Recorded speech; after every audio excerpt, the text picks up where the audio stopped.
Hello everyone. This video is going to be about the computing science concept of recursion.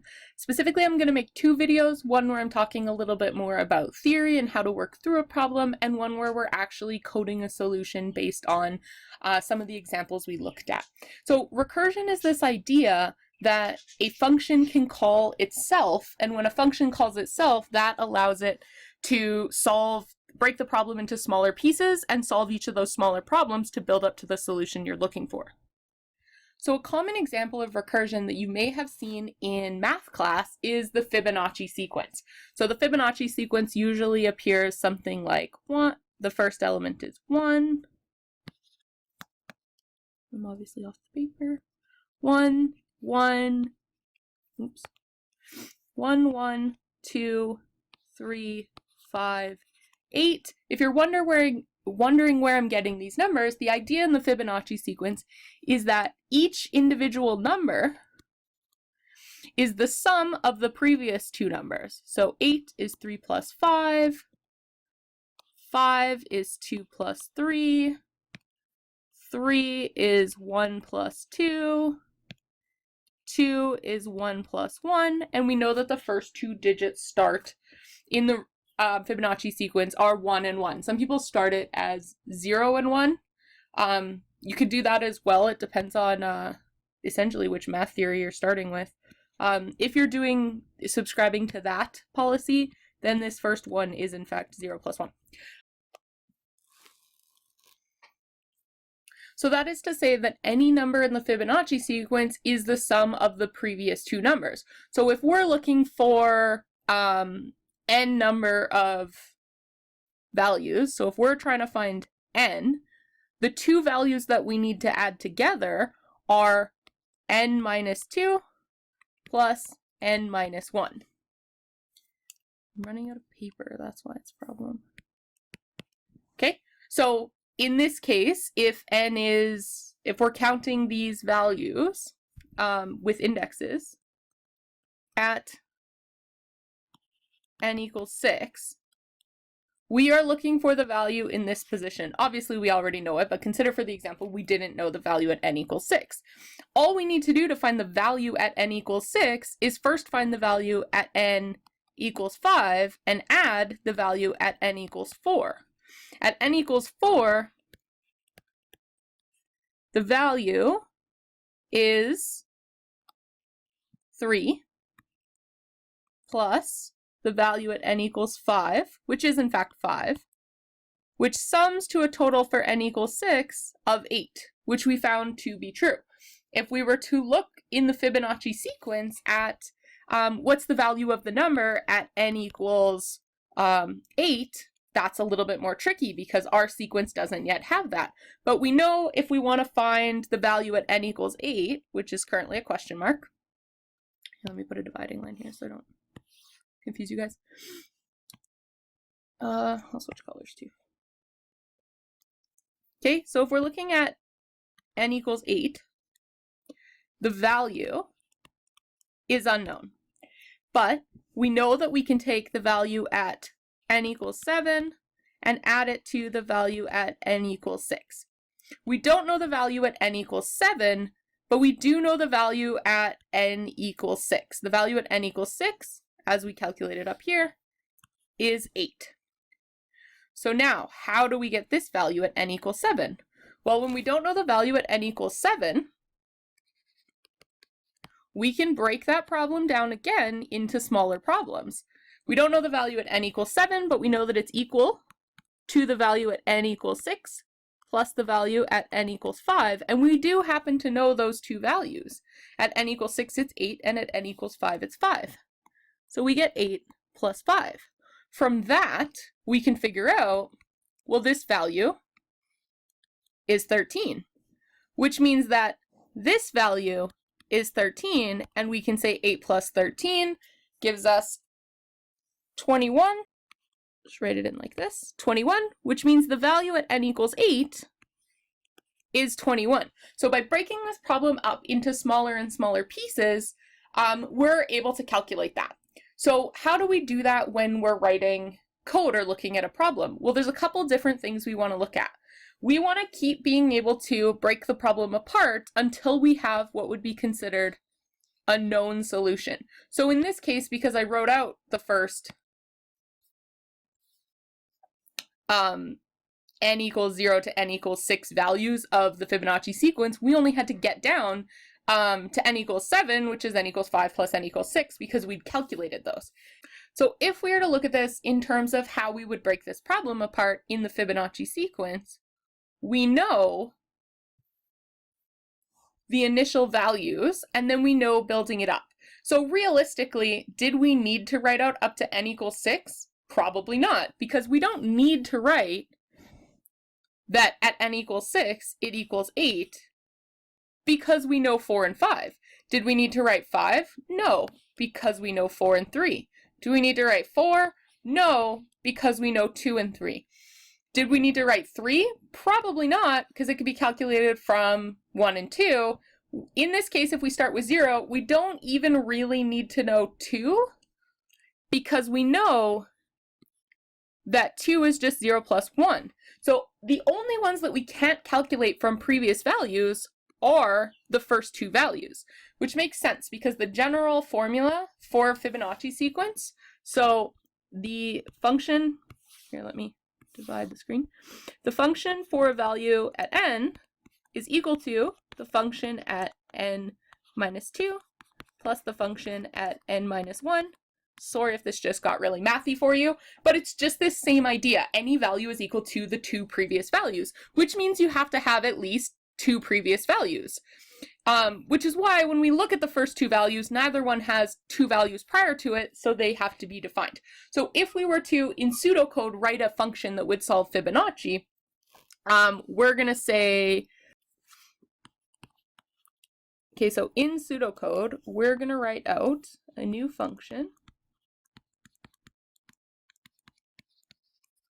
We're going to call it Fibonacci, and we're going to have to pass it an int n. I'm actually going to use a lowercase n because it shouldn't matter. Inside this function, so to calculate the value of n, what we know is that we certainly need to, the value of n is equal to the value of the two n's prior to it. But there's a couple cases in which we just know the value of n. We said the only times in which we can know is if n is 0 or 1. So what we're going to say is, if n is equal to 0, return 0. If, in this case we could also say else if, spell else right though, n is equal to 1, we are going to stick with my capital letters, 1. In any other case, we're simply going to return the sum of the previous two values. So,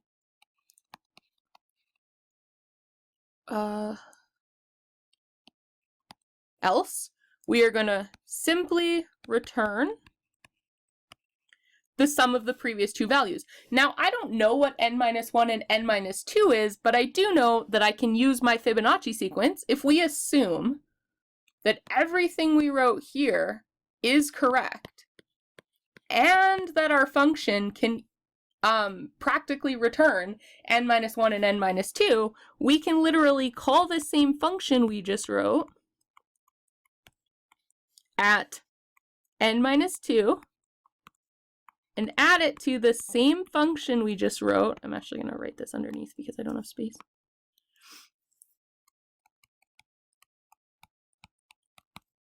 At n minus 1.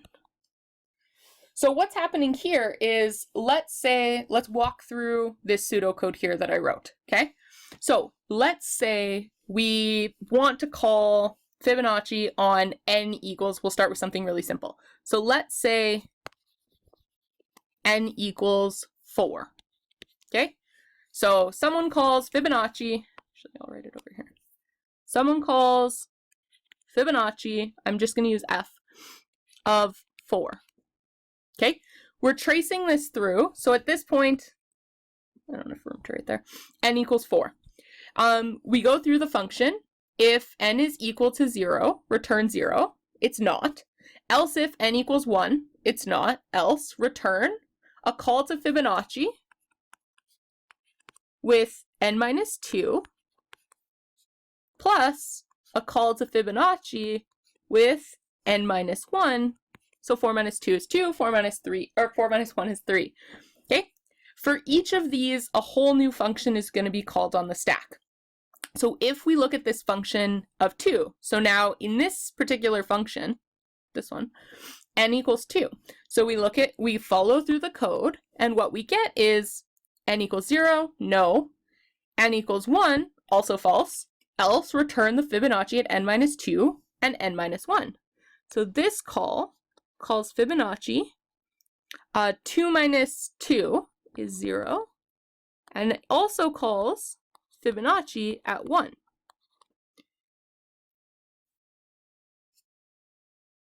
Okay? If we keep following down the side of the tree, the Fibonacci at 0, this function n equals 0. So when Fibonacci gets called and n equals 0, it returns 0. So this whole value is going to get returned as a 0. So it's going to return 0. Sorry, I should clarify. This function is going to equate to 0. F of 1, when we go through, is not equal to 0. It is equal to 1, so that's going to return 1. And this whole piece, return f of 0 plus f of 1, is going to return 0 plus 1. So coming back up to f of 2, we get a value of 1.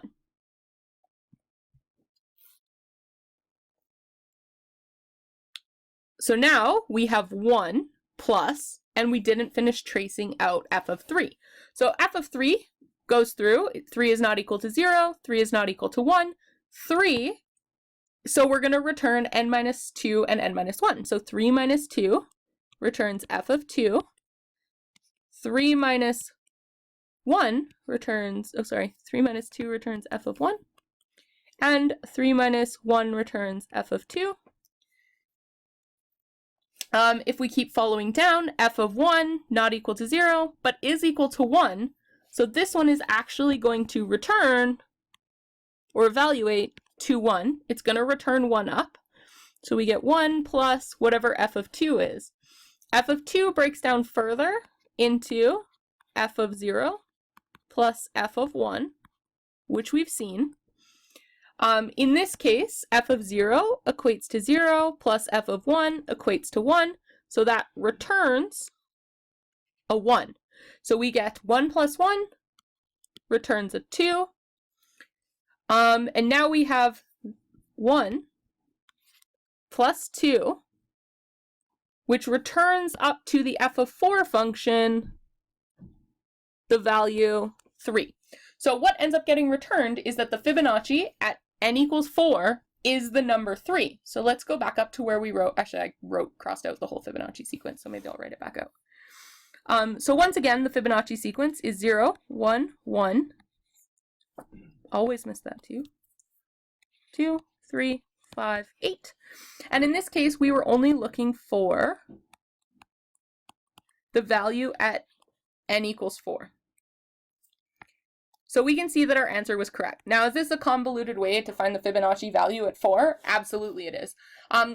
When we're looking at recursive problems, the logic of this pseudocode makes a lot of sense in that you're just breaking the problem into smaller problems. And a lot of problems, merge sort is one of the big ones.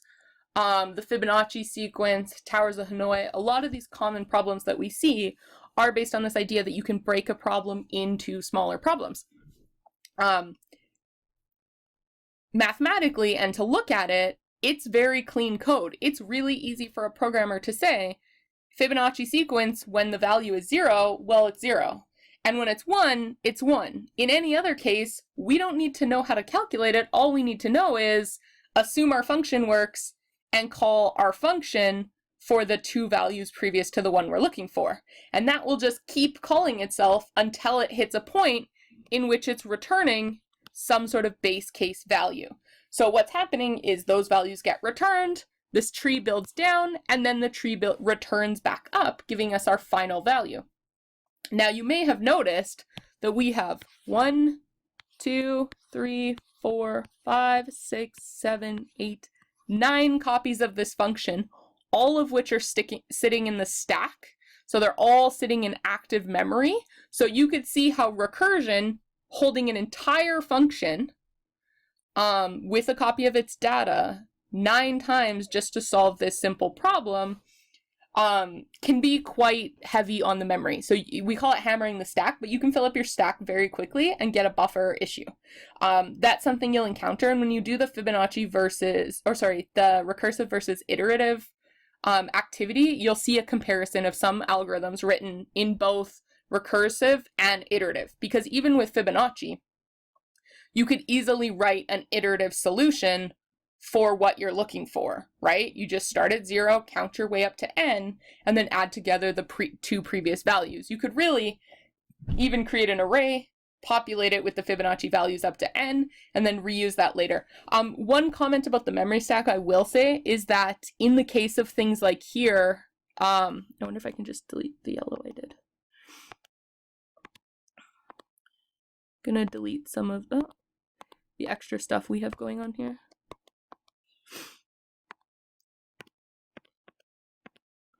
Should just redraw it.